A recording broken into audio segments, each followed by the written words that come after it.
little angle vibes. I need to save my tournament in Reykjavik Open round number 4. The mountains are clear from the continuous clouds in the sky, and so is this game. I have the black pieces against a 1700 from India, but let me tell you this. My opponent was only 1400 in December of 2024, only 4 months ago. And now he's almost 1800 with the white pieces. Better yet, I don't know anything of what is going to happen today because he had 0 games in the database. He didn't even have a database. He's such a new player that's gone up so fast, so quickly. He doesn't have a digital, he doesn't have anything on file. So I was panicking. I didn't study my openings much. And sure enough, my opponent played something that can very well be a very trapping opening. Anyways, he started e4, I went e5, knight f3, knight c6. Bishop c4 is the Italian, but after bishop c5 castles immediately, my senses were tingling because I went knight f6, and sure enough, he went d4, which marks the start of an Italian gambit. This is dubious for white objectively to play. It's better for black, but at the same time, black has to play extremely precisely to stay in the game and keep that small edge. So the best way to proceed here is to take with the bishop, knight takes, and then bishop g5.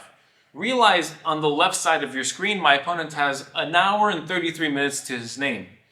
He did not take a second for any of his moves so far, and it's going to continue to be like this for another several moves. Whereas my time, as I know less and less of the opening theory here, will start to tank. It's crazy. So here I go h6 after a long turn, 8 minutes.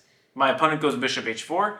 And the trap here is that if you go g5, which I knew, white has this astounding f4 move that's just nothing short of brilliant. The idea is that if you take here, then there's queen takes knight. So you would think, okay, takes here and we're up 2 pawns clean. Well, no, there's now the astounding rook takes f4. Double teaming on this knight, and after pawn takes, now you're like, I'm up a rook. Queen takes knight, and now you're down in exchange, but it's not down in exchange. White are going to take this knight, going to take this rook, and it's completely over, completely winning. So of course, I don't want to fall into that trap, and I play d6 here, which is one of 2 good moves. You want to go queen e7 or d6. In my file, I have queen e7 and d6. I chose d6. Queen e7, just quick, f4, you want to go queen c5, and now on takes, knight c6 check, and then king here, and then queen takes e5. No, knight takes e5, pardon. And this is equal. But I was not sure of this line, I was not sure of both lines, so I went d6. Now look at my time tank. An hour and 16 minutes left. f4, I go bishop g4 after another 13 minutes. We're 9 moves in, I almost spent half an hour. No, I spent 20 minutes, but still. Bishop g4. This is the only good move that keeps an edge for black in the position. Bishop g4 aims to attack this queen, and my opponent flinches on this move.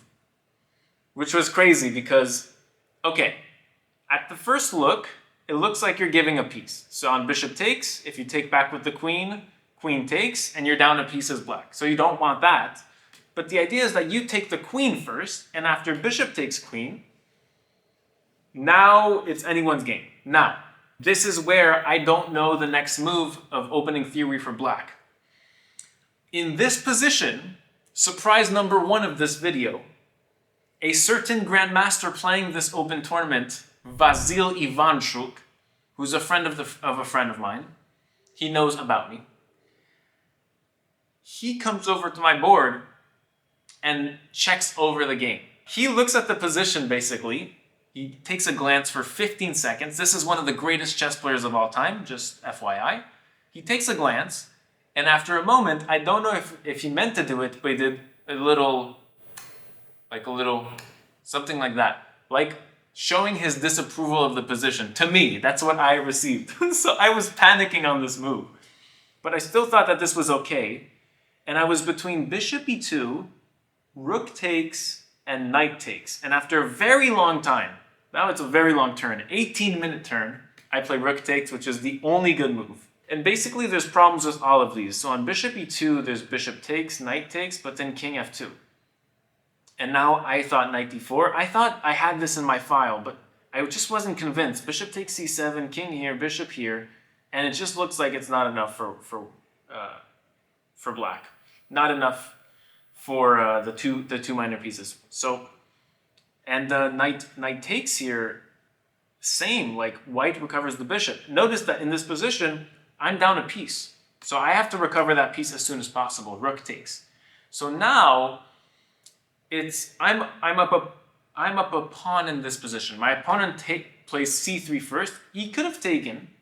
I think this was main line. Knight takes c2, knight c3, knight takes a1, rook takes a1. This is definitely main line. But now I can take this. And now I have two pawns for the two minor pieces. It's dodgy a little bit for white.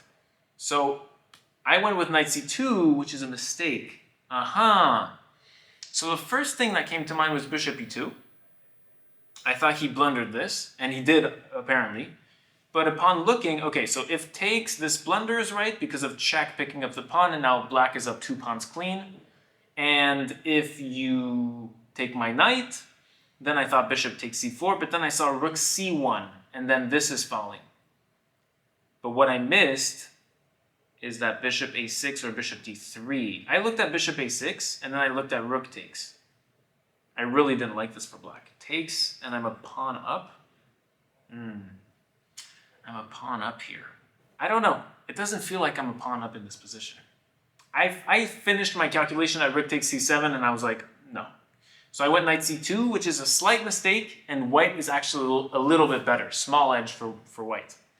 Rook takes, knight takes rook, knight a3, and the idea, basically, what you'll see is I pick up another pawn, and I have 2 pawns for the 2 minor pieces and rook. So usually 2 minor pieces versus rook is better for the minor pieces, but because I have 2 pawns here and potentially a 4-on-2 on this king side, it can be very nice for the black pieces. Now I played g5, too fast. And notice here, we're at move 15. After 40 moves, we get an extra 30 minutes on our clock. But we're at move 15 and I used half of my time already. I'm at 45 minutes. Insane. And I calculated for all those 45 minutes. I did not get off my seat before move 35. It was crazy. So I went g5, which is a huge mistake.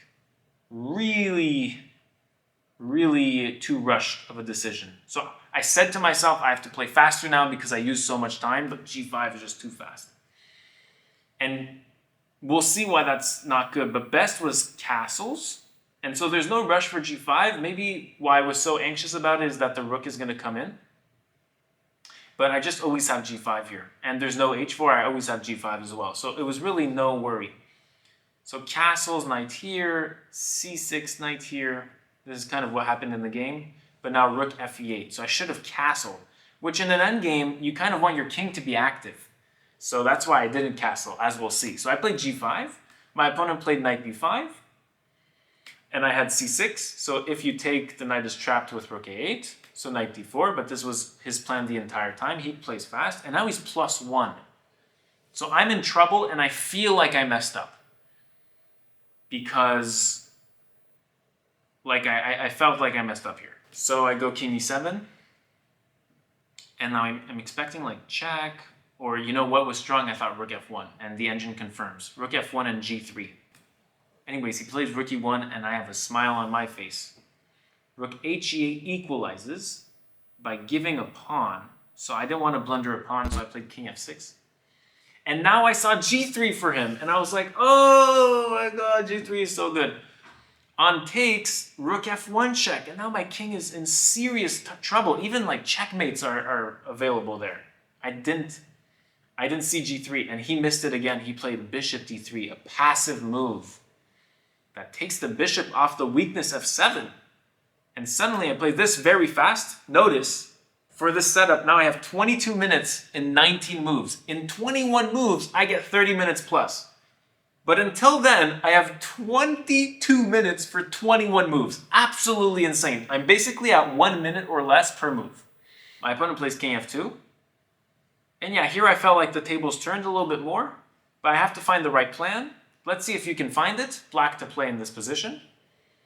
So it's very weird, like white has an isolated pawn in this position, and usually that's a weak pawn, quote unquote, and you're supposed to block it with a piece here and then turbo blast it with all the power of your pieces. But that's not the case in this position because this pawn is so solidly defended by the bishop that I can't even touch it with my rooks. Instead, the right plan here is to play d5, which is what I played.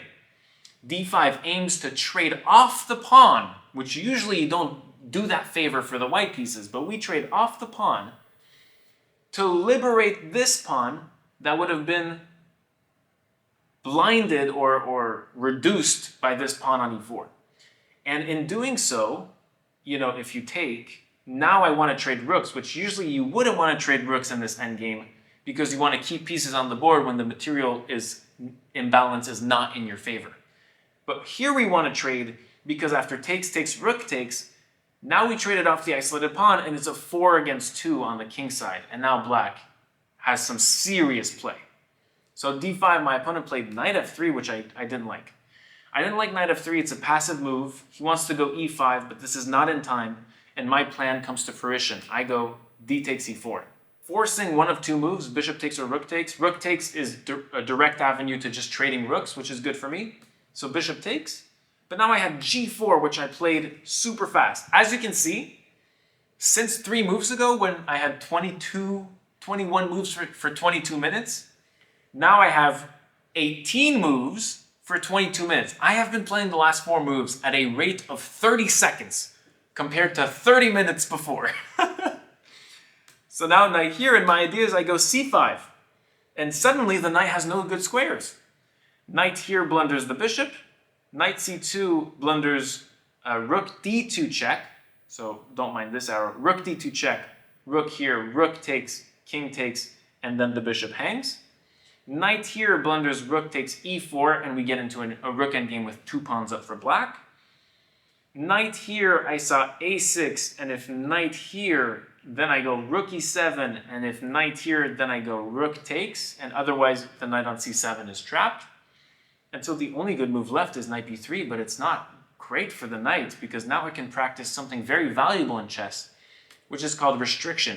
So these 3 pawns forming a chain and taking up this very important central square, which is a square upon which the knight can thrive. All of these 4 squares are.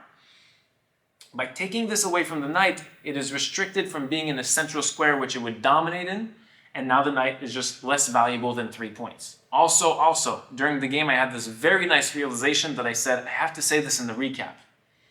This is also extremely strong because all the pawns here are on dark squares, whereas this bishop is on light squares, so they're immune from the bishop's attacks. And so now you see how weak they are to this knight, right? Well, the stem of this pawn structure, the a7 pawn, is so far away from this knight. It would take this knight 4 turns, I had calculated, to even just attack this pawn as a weakness.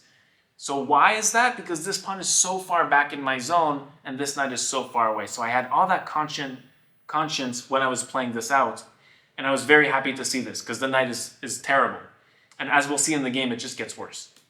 So rook e2. Now I miss a win, because I'm trying to play very fast to make the time control, but rook d1 I saw right after my move, and I was like, I completely missed this move. It's a terrific move. You're basically going rook h1 and taking this pawn, and white can't do anything. But I played king g5, and actually I was like, so now I realize I have rook d1, and I was like, okay, so I'm playing king g5, threatening f5 to trade rooks, and I'm still threatening rook d1 to win the game. And by the way, on rook d1, rook e1, I can take, king takes, and I win the bishop, so that's not possible. So my opponent played knight c1, but now I have rook d1, so I played it fast. If the knight goes here, it blunders rook takes, rook takes, rook takes knight, right? And now I'm in a rook endgame with 2 pawns up. So knight b3, f5, kicking the bishop, and now I take, and rook h1, and I'm winning a 3rd pawn on the king side. My opponent has a last try to trap my rook, king f2. I took king g1, and now I played rook h5. My idea is that I didn't want to play g3 here. It equalizes. This is a total mistake because knight d2 and now my passed pawns are not worth anything. And I learned from my game 2 in which I had a pawn majority on the queen side, the other side of the board in game 2 of this tournament, and I couldn't convert it because of a hole similar to this. But that was that game. So I learned from it, and now I played rook h5, preserving the strong pawn structure, and all these squares are fully taken up by my pawns, which means I have full coverage here, while these two pieces are completely out of play, which is not normal in rook versus knight and bishop. Usually the knight and bishop are overpowering the rook 10-1, but even with my rook here, and my rook can even slide down like this, it is completely fine for black. My opponent played knight d2, preventing like some f3 which I had. But then I remembered something very important for your chess, if you're watching from home. This is called the Shanklin rule, which explicitly says, if you cannot do a move, think about it anyways and see if it works. And sure enough, this f3 move is incredibly powerful. Better than unfolding like this, better than this, which is quite slow. f3 is the best move of the position.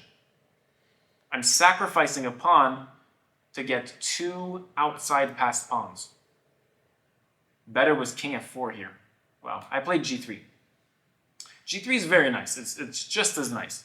I'm threatening rook h2, which skewers the knight and bishop and wins the game.